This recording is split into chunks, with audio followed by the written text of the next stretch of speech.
安拿来靠着的，物业套来转来是下一的来。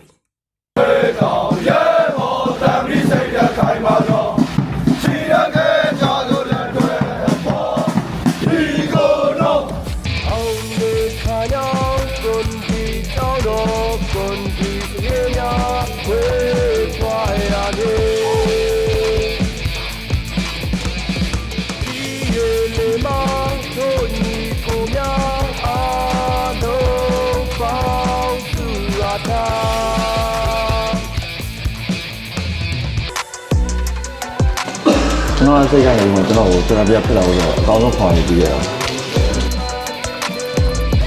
တော့တက်တဲ့စီပြောင်းမှာရေးကျွန်တော်ရှိရမယ့်အရေးချင်းကကျွန်တော်ရုံးဝိုင်းဆိုင်အောင်ဘောကောင်းမွန်နဲ့စမ်းချင်းပမိုင်းနေတာဆောင်းနေတာကျွ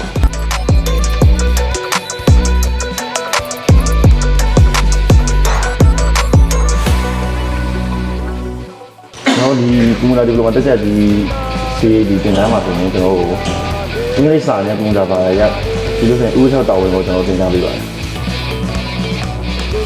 ကျွန်တော်အရင်တော့ကျွန်တော်10ရောက်တဲ့လူတွေတက်လို့ရတယ်အခုနောက်ပိုင်းတော့ပညာရေးကြောင်းလဲကြောင်းမို့နှစ်တန်းအောင်တဲ့လူတွေကတက်လို့ရတယ်ကျွန်တော်စစ်သားတယောက်မှာ uniform အရေးကြီးဆုံးပထမဆုံးရုပ်ပြဖြစ်တဲ့ကြောင့်မို့ uniform ကိုကျွန်တော်တို့တေချာတော့ဖို့တယ်မှာတေချာမိမှုတိုင်ရင်မှကျွန်တော်ဝတ်ပါတယ်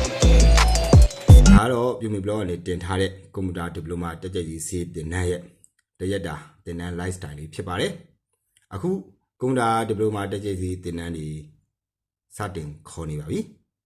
ခေါ်နေတဲ့အတွက်ကျွန်တော်ပြောပြမယ်လျှောက်ထားသူကအောက်ပါရေးချင်းတွေပြည့်စုံရမယ်နံပါတ်1ပြည်အောင်စုသမရမြန်မာနိုင်ငံသားဖြစ်ရမယ်ဒါတော့လူတိုင်းဖြစ်ပါတယ်နော်နောက်ပြီးတော့အသက်18နှစ်ပြည့်ပြီးသူဖြစ်ရပါမယ်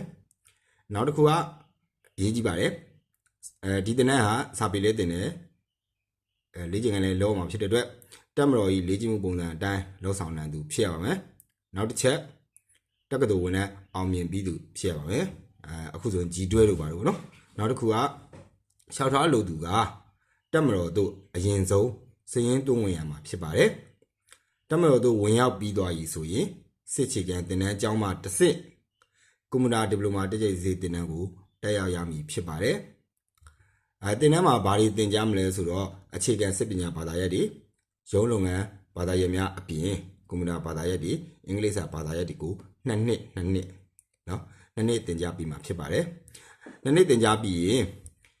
ကွန်ပျူတာဒီပလိုမာရရှိမှာဖြစ်ပါတယ်ဒါတွေကတော့ဒီသင်တန်းကအမျိုးသားတွေအတွက်ပဲဖြစ်ပါတယ်အမျိုးသမီးတက်ကြစီမဟုတ်ပါဘူးဒီသင်တန်းဆင်းပြီးသွားရင်ဘယ်ဒီမှာတာဝန်ထမ်းဆောင်ရမလဲဆိုတော့ခြေလင်းချင်းမြတ်တရင်တက်ဖွဲ့တွေလက်ယုံတက်ဖွဲ့တွေတမဌာနချုပ်တွေတိုင်းစစ်ဌာနချုပ်တွေမှာတက်ကြစီရုံးပိုင်းဆိုင်ရာလုပ်ငန်းများကိုတာဝန်ယူဆောင်ရမှာဖြစ်ပါတယ်သင်တန်းကာလအတွင်းမှာခံစားရမယ့်လစာအနေနဲ့ကတော့ပထမနှစ်အနေနဲ့2,900,000ရရှိမှာဖြစ်ပါတယ်ဒုတိယနှစ်အနေနဲ့ကတော့2,800,000ခံစားခွင့်ရရှိမှာဖြစ်ပါတယ်သင်တန်းပြီးသွားရင်သူတို့ရရှိမဲ့ယာတူးပုံစံကတရိပ်စီကွန်ပျူတာတတိယတန်းအဖြစ်တာဝန်ထမ်းဆောင်မှာဖြစ်ပါတယ်တာဝန်သင်တန်းပြီးသွားပြီသူတို့ဒီသက်ဆိုင်ရာတရင်တက်ဖွဲ့တွေမှာတိုင်းစစ်ဌာနတွေမှာတာဝန်ထမ်းဆောင်နေစဉ်အတွင်းမှာဒီအဝေးတရံတွေဘွဲတစ်ခုရဖို့အတွက်ဝင်ရောက်ဖြစ်စေခွင့်ရှိပါတယ်အဲ့တော့ဟုတ်ပြီဒါဝေးတင်ရနေဘွဲရအောင်ကြိုးစားလိုက်ပြီကြိုးစားလိုက်တဲ့လူအတွက်စစ်သက်6နှစ်ပြည့်ပြီးโอเคကြိုးစားတယ်ဒါပေမဲ့ဘွဲမရသေးဘူးစစ်သက်8နှစ်ပြည့်ပြီးဒါဘိုးတင်နန်းကိုရှောက်ထားနိုင်ပါတယ်နော် ODS ပေါ့နော်အဲ့ဒါကိုရှောက်ထားနိုင်တယ်ဒါလည်းအဲ့ဘာထူးမှာပဲတက်ရမှာဘာထူးမှာတက်ရမှာနော်အဲ့ဒါရှောက်ထားနိုင်တယ်နောက်တစ်ခုကနောက်ထပ်အခွင့်အရေးရှိတယ်ဟုတ်ပြီငါဒါမျိုးကြီးလည်းမဖြစ်ချင်ငါစီးပွားနဲ့ပဲနေကျင်တယ်ဒါမျိုးနဲ့ငါပေါ့ငါမိသားစုနဲ့ AC နေကျင်တယ်ထပ်ပြီးတော့မှအခွင့်အရေးနောက်တစ်ခုရှိသေးတယ်အဲ့ဒါဘာလဲဆိုတော့ကွန်ပျူတာတက်ကြည်စီးအနေနဲ့နိုင်ငံခြားစစ်တမ်းစာမွေးတွေကိုဝင်ရောက်ဖြည့်စွက်နိုင်ခွင့်ရှိပါတယ်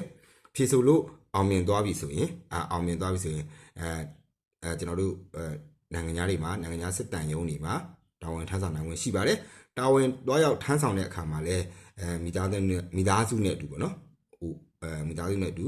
တွားရောက်တာဝန်ထမ်းဆောင်နိုင်ခွင့်ရှိပါတယ်အဲ့ဒီအခွင့်အရေးတွေများစွာရှိပါတယ်အသေးစိတ်သိကျင်တယ်ဆိုရင်တော့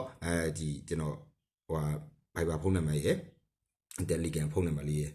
ကျွန်တော်ရေးပြလိုက်မယ်โอเคအားလုံးကိုကျေးဇူးတင်ပါတယ် စိတ်ဓာတ်ကောင်းဖို့နဲ့ဆန္ဒပါဖို့ပါမိကျမ်းမာရေးဆိုင်ပါ တက်မတာဖြစ်ရတာကုန်ပြီလား ဟုတ်ကုန်ပြီပါတယ် အခုအင်တာဗျူးနဲ့ကျွန်တော်ကဘာပြောချင်လဲ တက်မလို့အတွက်ဒီလိုဘလော့လေးလာရိုက်နေတာပြင်ပန်းနေပြီ မနေ့ဖြတ်တော့အစီအစဉ်ကပါ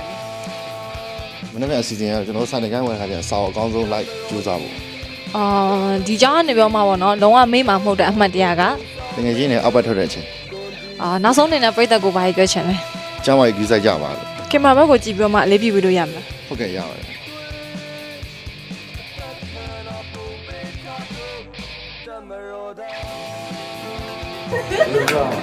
ရမ်းလာပါတယ်